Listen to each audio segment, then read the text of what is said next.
石錘一般有兩種方法啦，一種咧就係咁樣咧，就將石錘一部分咧就係突出嚟咁樣，咁然後咧就喺上邊咁樣敲擊。咁另外一個更加普通同埋好嘅方法咧就係咁樣揸法。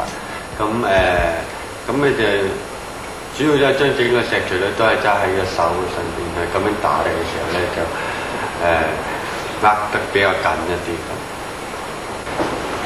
咁喺呢個打製之前咧，我哋係要將呢個台面咧係修整嘅。修整嘅台面方法咧就一般嚟講就係用石錘可以咁樣將個台面嘅角度咧去調整一下。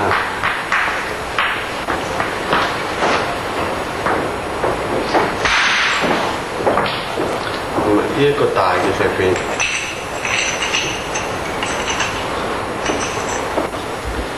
除咗用石錘以外咧，之前嘅人類咧仲會用一啲軟錘去打製石器嘅。所謂軟錘咧，一般係指用木，即係精硬啲嘅木或者係一啲鹿角去製造成嘅軟錘。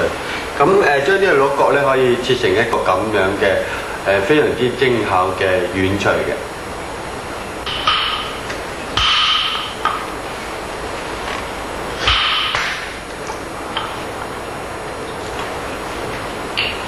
咁就可以用鹿錘咧打製一片比較大嘅石片。